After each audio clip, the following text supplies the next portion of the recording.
and culture get played out, get played out, get thought out, get thought out, get fought out. get fought out. And we welcome you. And we welcome you. We're on the West Side Highway and Bank Street. We're on West Side Highway and Bank Street. If you forget it, just remember breckforum.org. If you forget it, just remember breckforum.org.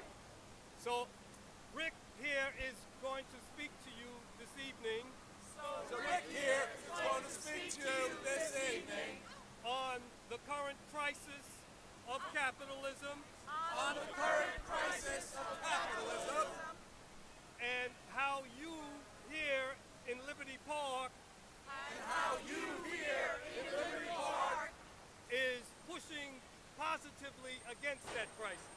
is pushing positively against that crisis. There's a lot to learn from Brother Rick. There's a lot to learn from Brother Rick.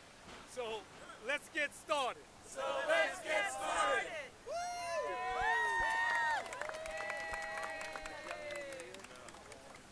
Thank you all for coming here. Thank you all for coming here. It is an honor for me as a lifelong teacher in universities to have a different situation, a different classroom. It's an honor for me.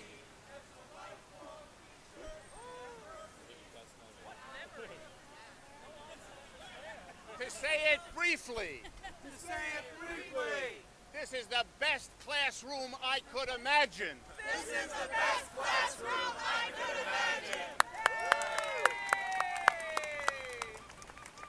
And the reason is simple, And the reason is simple. because I'm teaching people ready to act on what they learn. Because I'm teaching people who are ready to act on what they learn. And who are not afraid to take new directions in a country that desperately needs it. And who are not afraid to take new directions in a country that desperately needs it. Earlier today, Earlier today, the head of the Federal Reserve, the head of the Federal Reserve, Ben Bernanke, Ben Bernanke, referred to the American economy referred to the American economy as experiencing a sluggish recovery. as experiencing a sluggish recovery. He lives on a different planet. He lives on a different planet. There has been no recovery There has been no recovery for 99% of the American people. for 99% of the American people. The people you are leading in a new direction. The people you are leading in a new direction. I know that the idea of leading is scary, I know that the idea of leading is scary, and you may not want to, and you may not want to, but you're doing it anyway. but you're doing it anyway. And most of America is applauding you. On you. Please remember with me, Please remember with me, every day that you persevere, every day that you persevere, you make it easier you make it easier for people across this country for people across this country who used to feel alone who used to feel alone when they watched an economic system fall apart. when they watched an economic system fall apart. They thought they didn't have anyone else who shared what they felt. They thought they didn't have anyone else who shared what they felt. You are making it possible for them to You are making it possible for them to feel stronger, not alone, and that is changing this country. to feel stronger, not alone, and that is changing this country. So, and I mean this from the bottom of my heart, And I mean this from the bottom like me across the nation teachers like me across the nation are deeply grateful for what you are doing here. are deeply grateful for what you are doing here.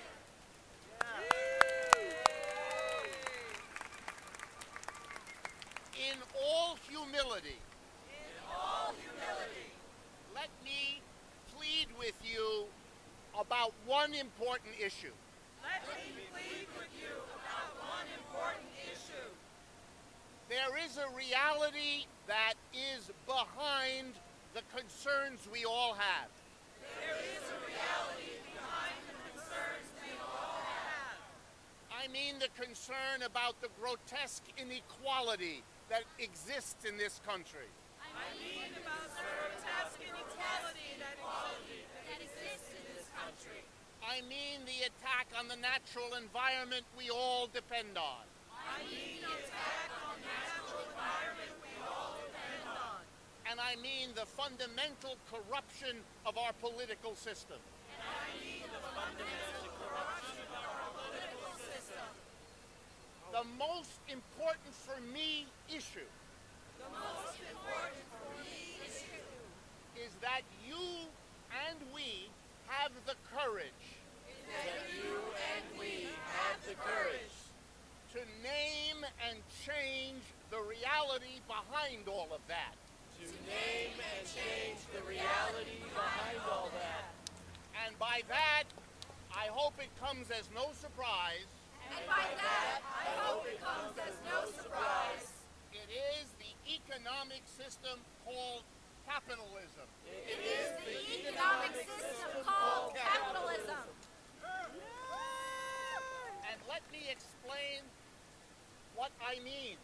And let me explain what I mean. I mean the way we organize the production of the goods and services we all depend on. I mean the way we organize the production of the goods and services we all depend on. The way we do it now has failed and broken down. The way we do it now has failed and broken down. We have a system in which a tiny group of people, We have a system in which a tiny group of people, and they have names. and they have names. They're the major shareholders of all our corporations. They're the major shareholders of all our corporations. They're the boards of directors of the same corporation. They're the boards of directors of the same corporations. They make all the key decisions. They make all the key decisions. What to produce, What to produce, how to produce it, how to produce it, what to do with the products that come out, what to do with the products that come out, and how to dispose of the profits all of our labor creates. and how to dispose of the profits that all our labor creates. And we know what they do with it. And we know what they do with it. They give themselves obscene bonuses and salaries. They give themselves obscene bonuses and salaries. They move the jobs of Americans out of this country in order to make more money by exploiting workers abroad. They move the jobs out of this country in order to make more money by exploiting the workers abroad. Sorry. They use their profits to buy the political system. They use their profits to buy the political system. That's why America That's why America has the best democracy money can buy. has the best democracy money can buy. If we don't want If we don't want economic inequality, economic inequality, a destroyed natural environment, a destroyed natural environment, a corrupt politics, corrupt politics, we cannot let our industries be organized this way. we cannot let our industries be organized this way. Imagine a new program. Imagine a new program. Imagine it was called Democracy at Work.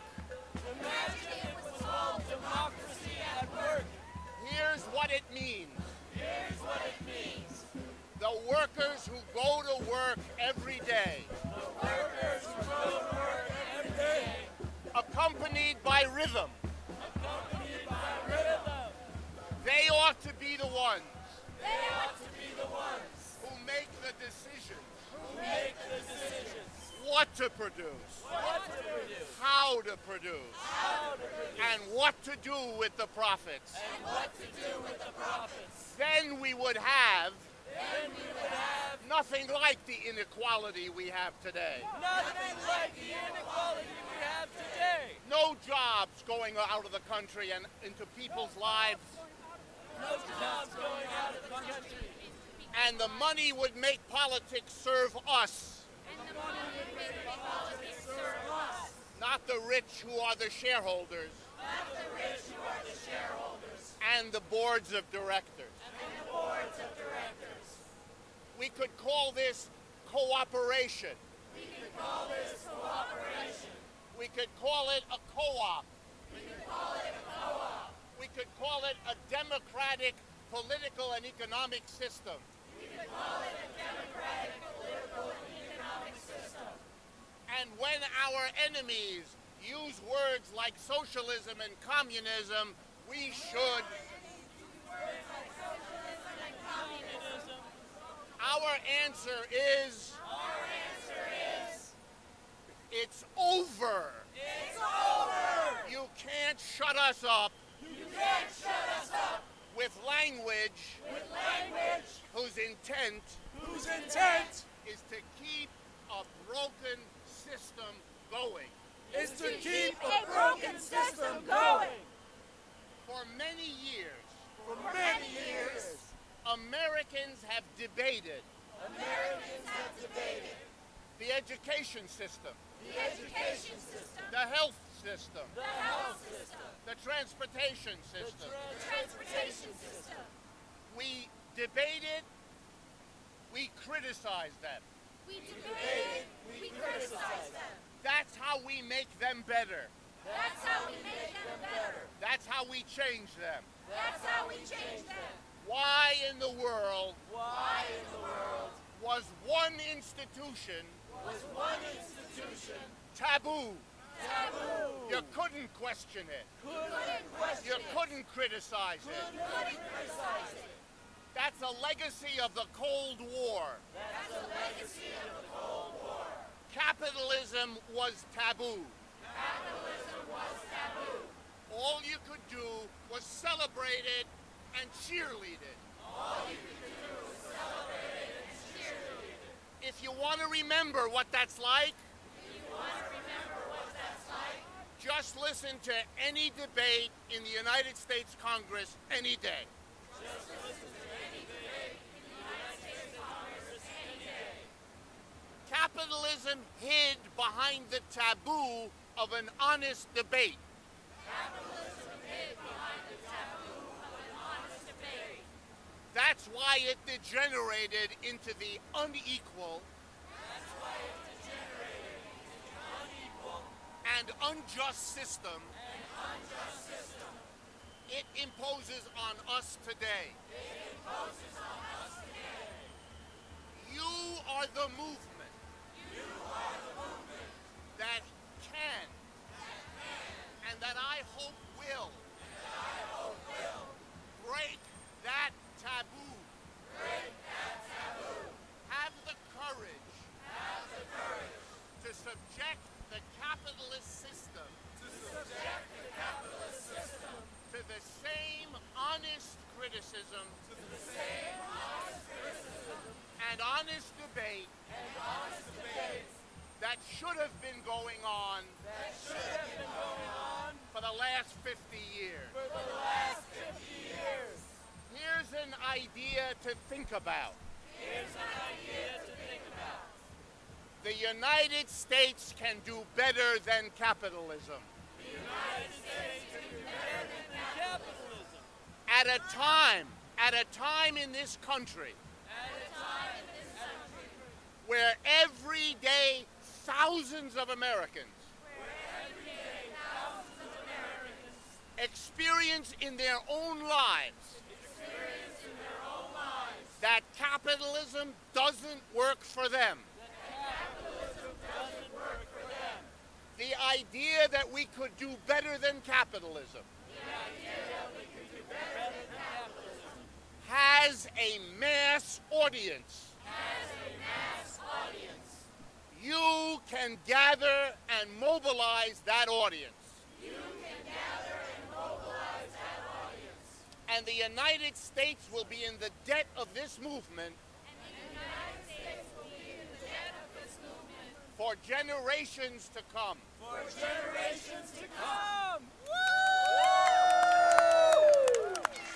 Yay!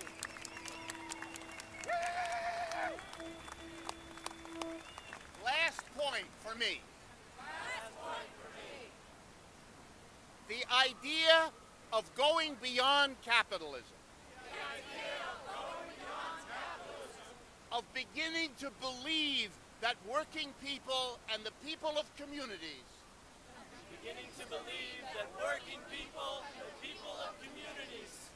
have the capacity to organize and produce the goods and services is a matter of growing up. Don't imagine that a handful of people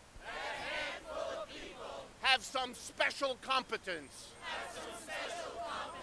to organize the economic system. If they did, this country wouldn't be in the mess it's in. Once upon a time, we were told that only a king or a czar or an emperor had the competence to govern us politically. We eventually cut off their heads. I am not advocating anything like that.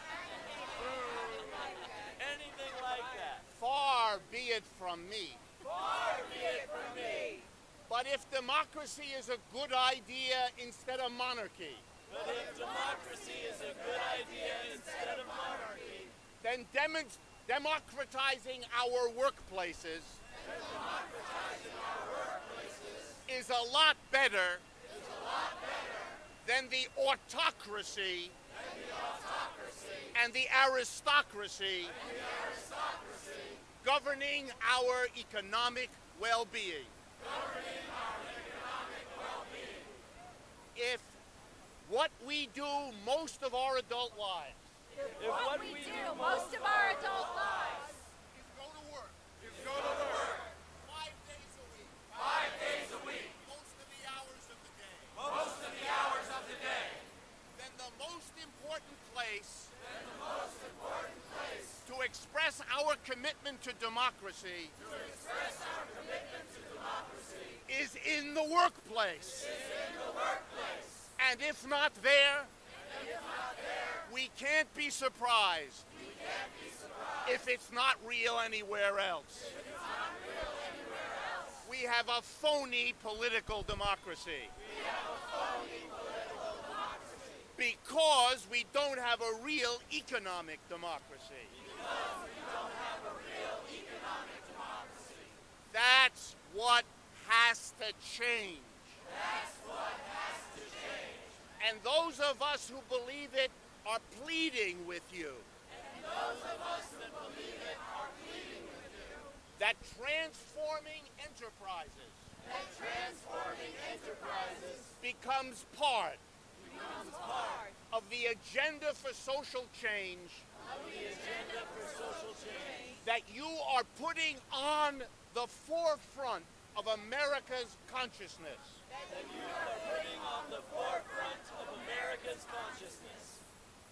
The whole world is watching what is going on here.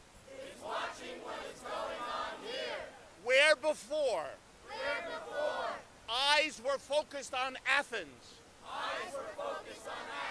or Madrid or Rome or Paris. Now, the issue has come home to where this economic crisis began. Everything is changing because of what you are doing. So on behalf of enormous numbers of people, thank you.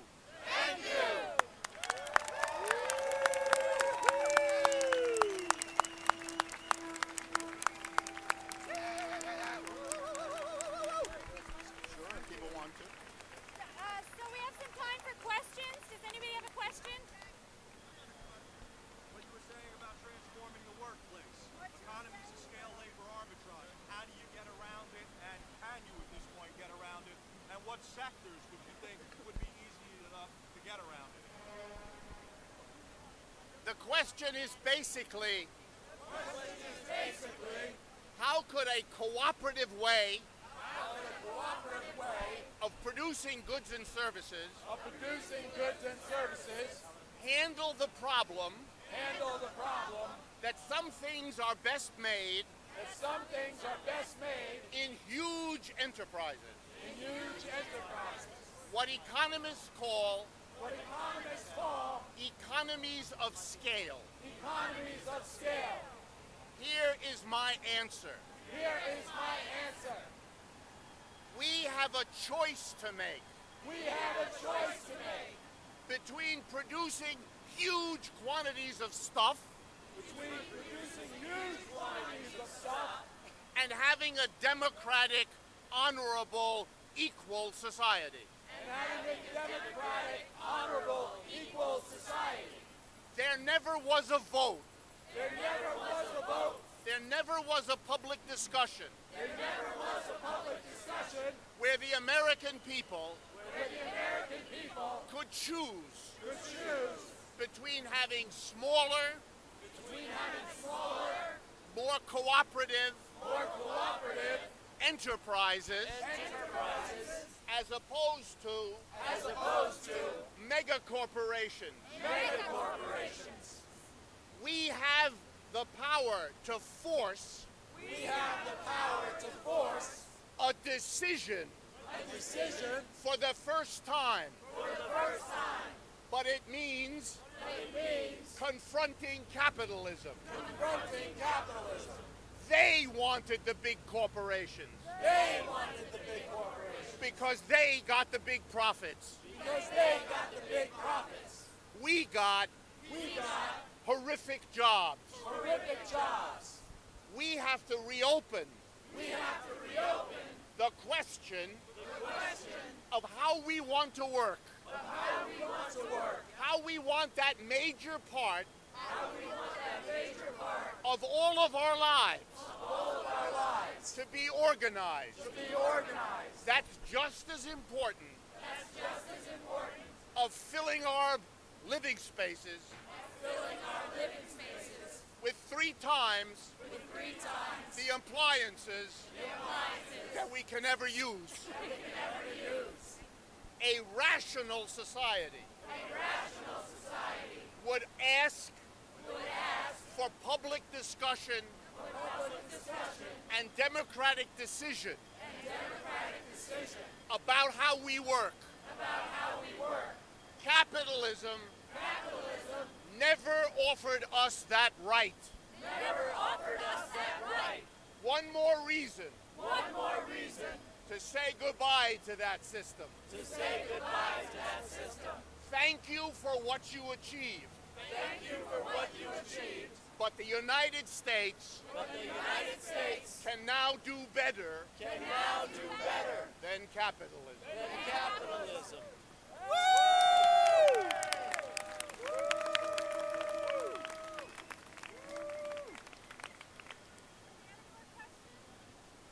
I'm a medical device entrepreneur. I've started a company to make a medical device that can potentially treat a lot of people with asthma and other diseases and be life-saving. I want to hire people and grow my business in in your model, whatever, I forget what you dubbed it, but in your model, who's supposed to design my device and tell me how many I'm supposed to make and how best to distribute it? Who exactly? Question was, if you're a developer of new medical devices, that can help people, but you need money to go into production, hire people, how would that get worked out?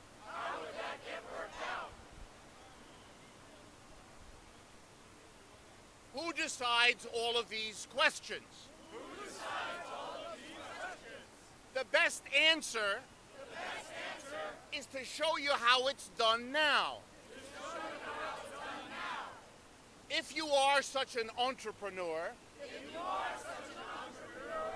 you have to go to a private banker. And beg on your knees for a loan. Or you go to a stockbroker and beg them to do what's called an initial public offering of shares. You are then the prisoner of the shareholders and the bankers. That's the system that is breaking down around us. The government. And in the greatest irony, the government which is funding and sustaining them is using your money to do it. Shame on them for doing it. Shame on us for permitting it. That's what you're changing.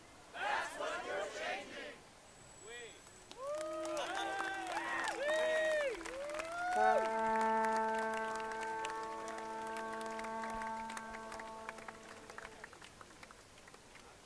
we have any more questions?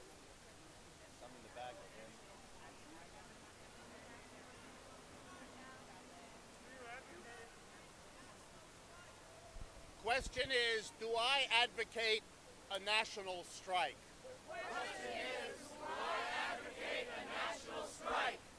I certainly dream about it. And I'm very impressed. What has been accomplished by the general national strikes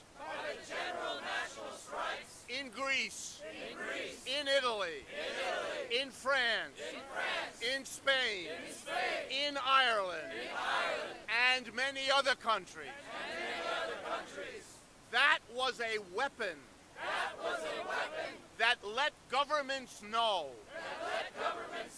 across Europe that they could not impose on their people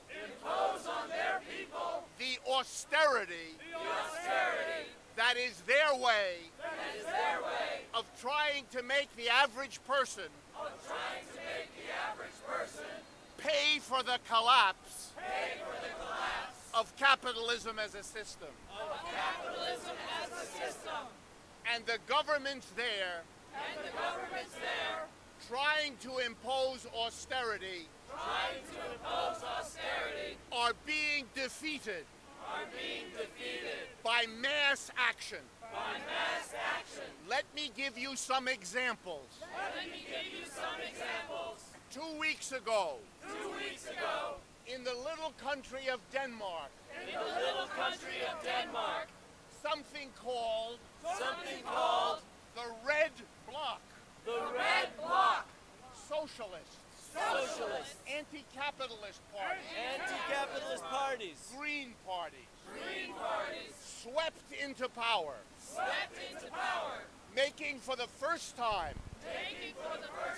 in Denmark's history a woman prime minister.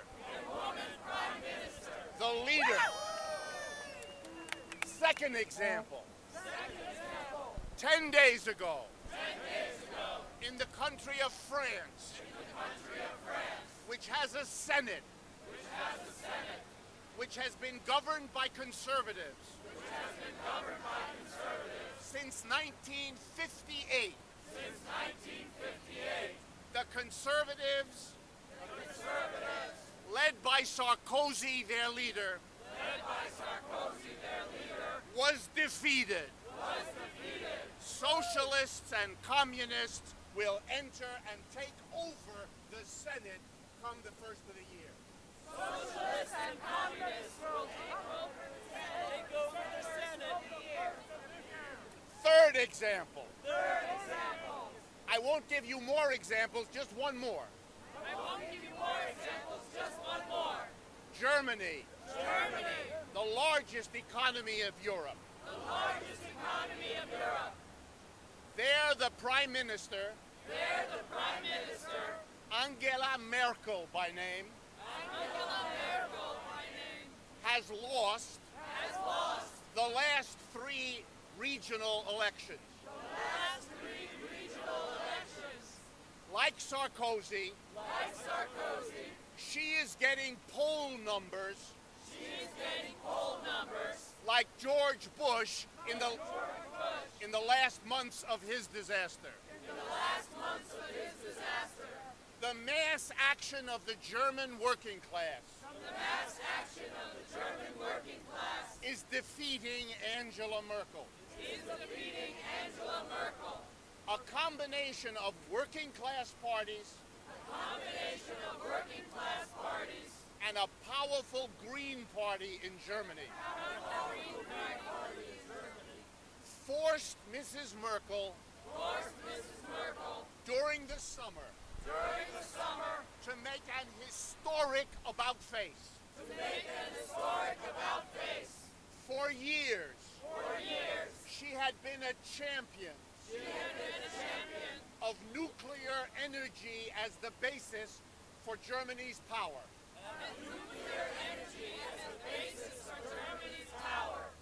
In August of this year, facing catastrophic election losses, Merkel went on German television and made an absolute commitment to shut down every nuclear power reactor in Germany. And that is now underway. Mass action. General strikes. Achieved those victories. Every country and every movement has to find its way, its tools, its program. You are working on that. It's not for me or our brothers and sisters in Europe to make our strategy. But I am convinced that we will need to find comparable ways to turn this country around.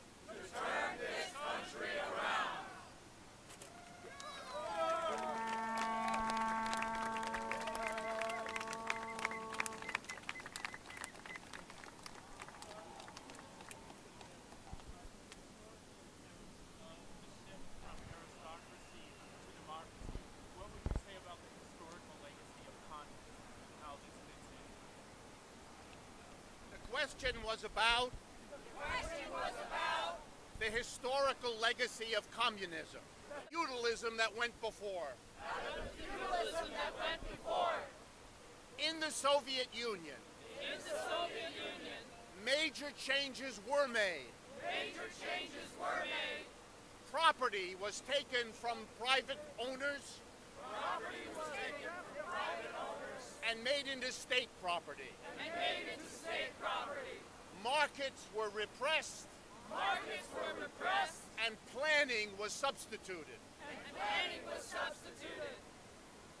What they did not change What they did not change was how the production enterprise was organized. was how the production enterprise was organized. In the daily life of Russian workers, In the daily lives of Russian workers, they continued to come to work they continued to come to work 9 to 5, 9 to 5, then go home. then go home.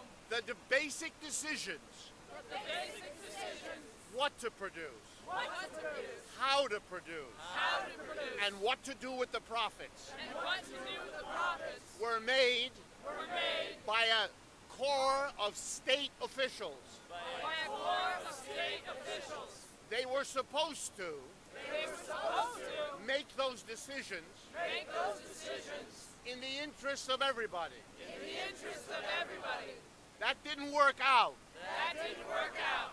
We have to learn from We that. have to learn Not to throw out everything they did. not to throw out everything they did. That would be stupid. That would be stupid. We have to criticize where they went wrong We have to criticize where they went wrong and take some different direction. and take some different direction. That's why I stress That's why I stress changing the base of society. changing the base of society, Not putting our faith in a government alone, not putting our faith in the government alone, but making sure any government but making sure any government depends on the mass of the people at the base. depends on the mass of the people at the base. And the only way And the only way that I can see that I can see making that happen making that happen is if the mass of people is if the mass of people take control, take control, own, operate, and make the decisions and make the decisions about the production about the production of the goods and services a society depends on. of the goods and services that society depends on. That's the lesson I take That's the lesson I take from a failed experiment from a failed experiment that also has drama, achievements, a level of equality, and other lessons we would be crazy not to learn also. And if we get called names because we don't dismiss these revolutions, we should have the courage to say we will not be ideological pawns. We will take lessons from wherever they will help us do better than capitalism.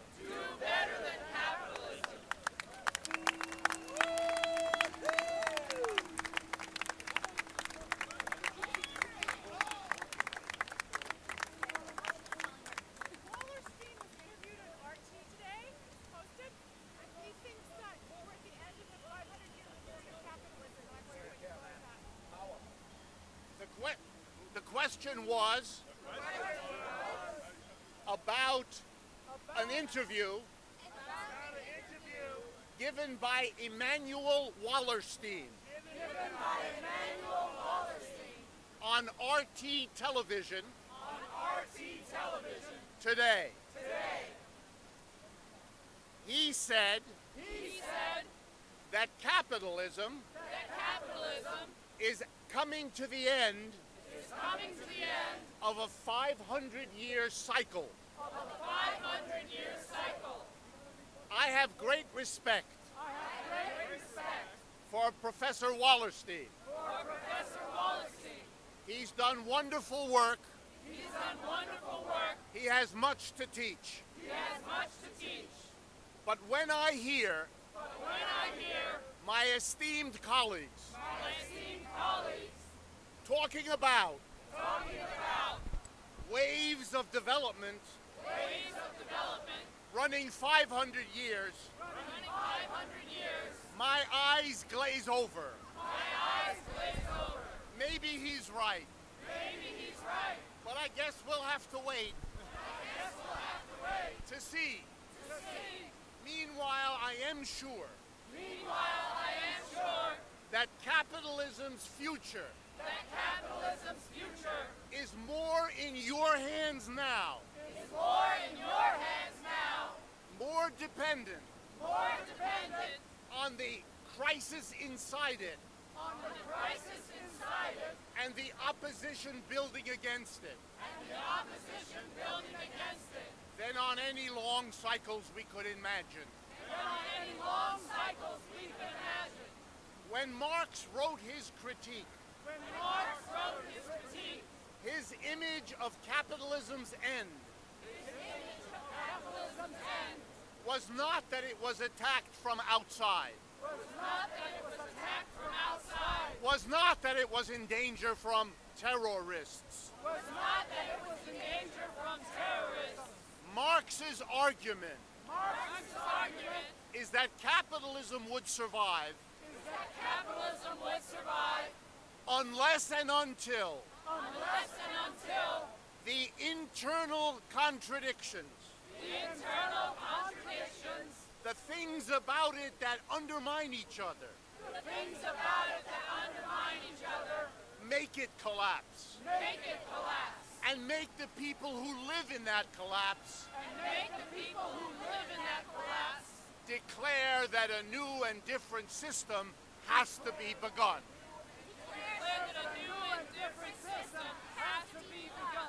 That's what's looming here.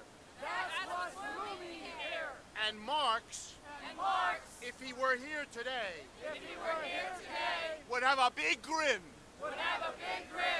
And probably say, in good German, I told you so. I noticed that over the last 3 weeks,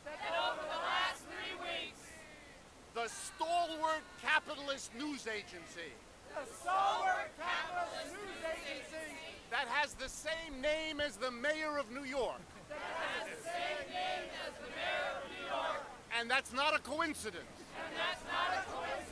The Bloomberg News Service has carried two stories praising the insights of Karl Marx. When Bloomberg discovers Marx, capitalism is in deep doo-doo.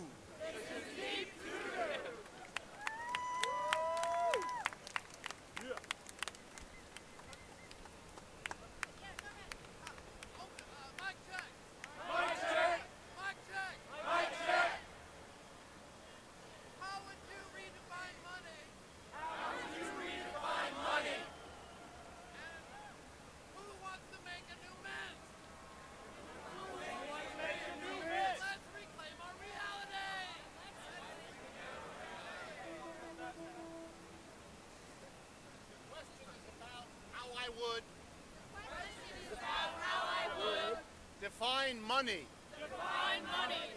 and talk about the mint and creating money. Let me answer by very briefly making sure we all understand how money is created now. Two agencies determine the quantity of money in circulation. The first is a half government, half private agency called the Federal Reserve. They, at the top, have a board of governors bankers 12 bankers led by a professor of economics led by a professor of economics named Bernanke. named Bernanke. They decide They decide how much money how much money will be created. will be created. That means That means they decide they decide how many dollar bills to print, how many dollar bills to print, and 50s, and and hundreds, hundreds, and nickels, and nickels, all of it. all of it. Bernanke calls the mint. Bernanke calls the mint. He announces the decision. He announces the decision. We 12 governors We 12 governors think think it would be a good idea it would be a good idea that there be 20 billion more dollars circulating. that there be $20 billion circulated. Roll the presses. Roll the presses. That's it. That's it. They do not have to They do not have to get the permission, get the permission, not of the president, not of the president, not of the Congress, not of the Congress, not of the Supreme Court. not of the Supreme Court. They don't have to have any backing. They don't have to have any backing. There doesn't need to be any gold. There doesn't need to be any gold. They can print it They can print it as they see fit. as they see fit.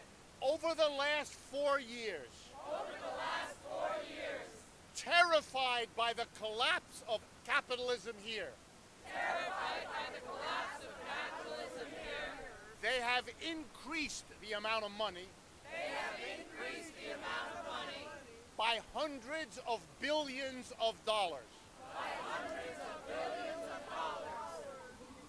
No one knows No one knows what the full consequences what the full consequences of this may be. of this may be. In the short run, In the short run, it boosts the economy a bit. it boosts the economy a bit. Most of that money Most of that money went into the stock market went into the stock market and bid up the prices. and bid up the prices. That was good for shareholders. That was good for shareholders. Little of the money Little of the money went into the economy, went into the economy, which is why we don't have any lessening which is why we don't have any lessening of unemployment of unemployment and all the suffering and all the suffering that goes with it. that goes with it.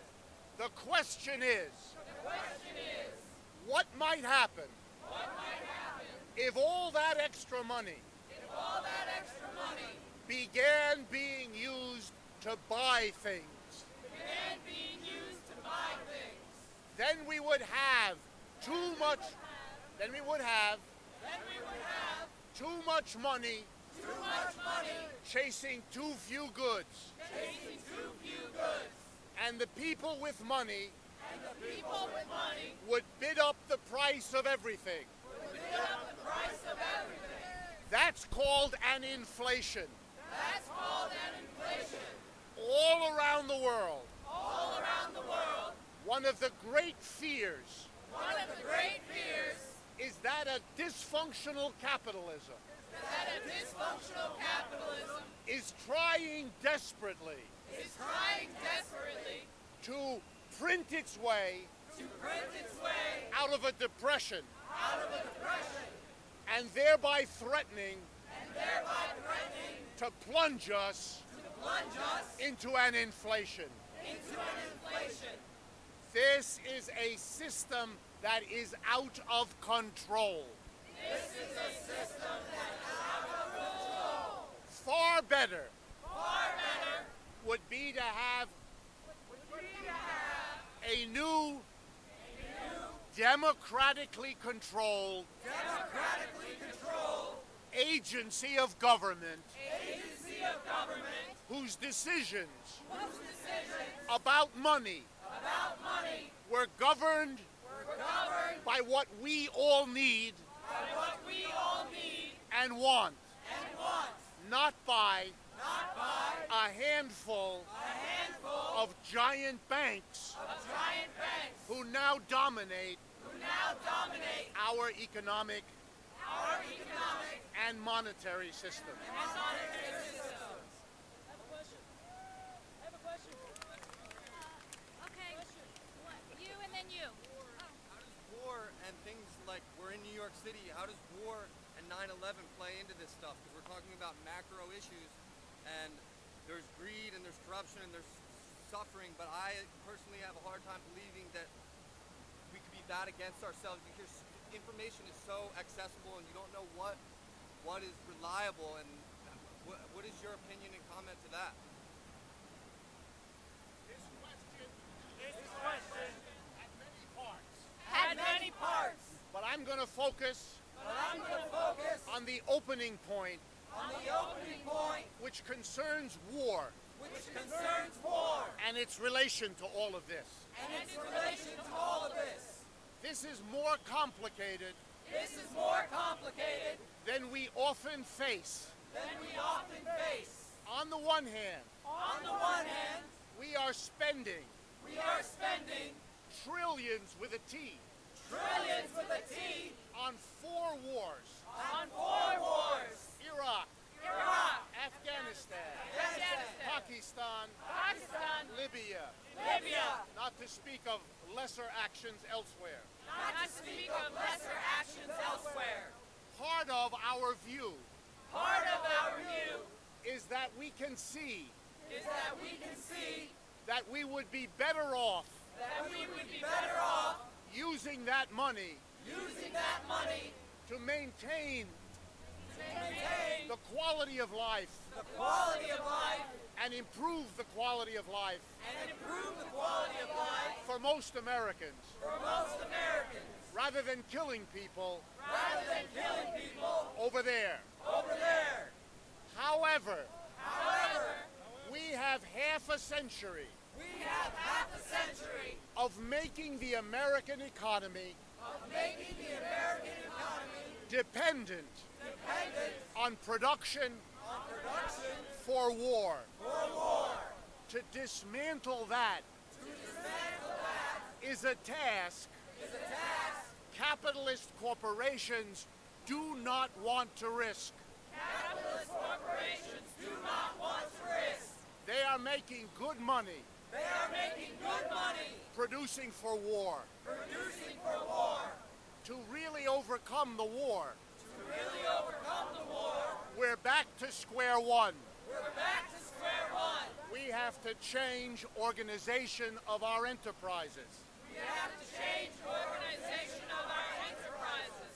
The people are ready The people are ready to reorganize the economy, to reorganize the economy, to end our dependence on war. to end our dependence on war. That we have to face, That we have to face. otherwise our request Otherwise, our request to stop spending on war to stop spending on war will be opposed will be opposed by millions of Americans by millions of Americans persuaded persuaded that their jobs that their jobs depend on it. depend on it. We have an answer. We have an answer. The reorganization of an economy The reorganization of an economy so their well-being so their well-being no longer depends no longer depends on oppressing the people of the world. on oppressing the people of the world. That's where we have to go. That's where we have to go.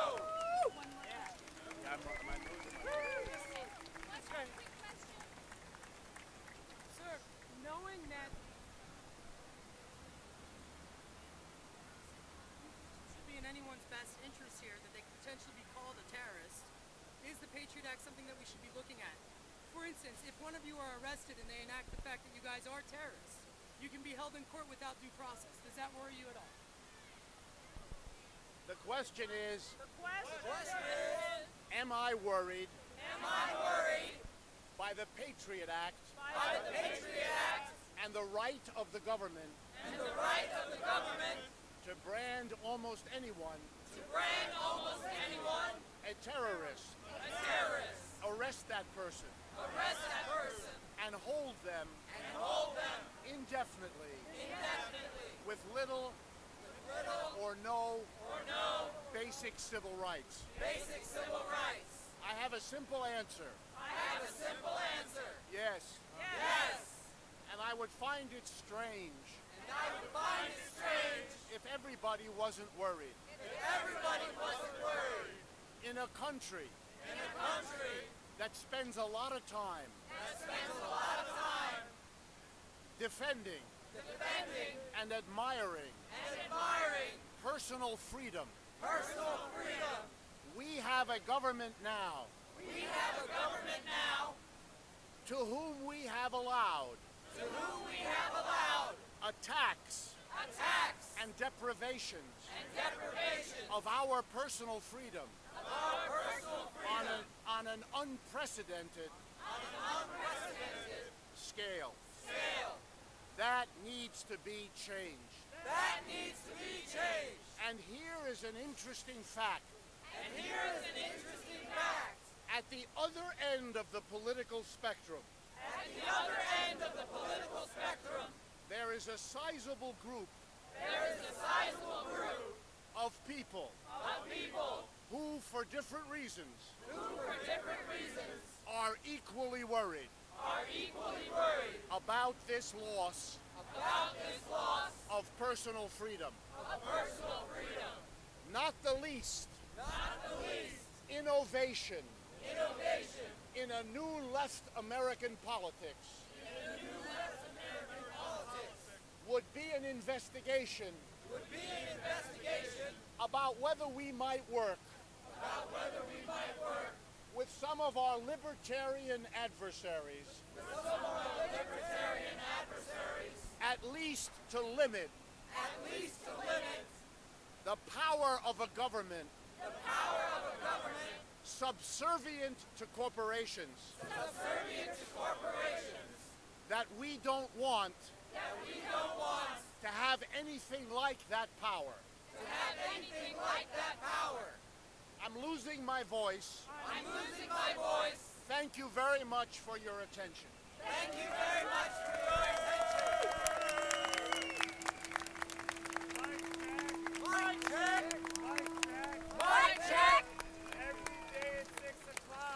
Every day at 6 o'clock. We have community activists. And academics come speak out. If you know people who want to speak. Come by those tables. Thursday, 6 o'clock. Naomi Klein.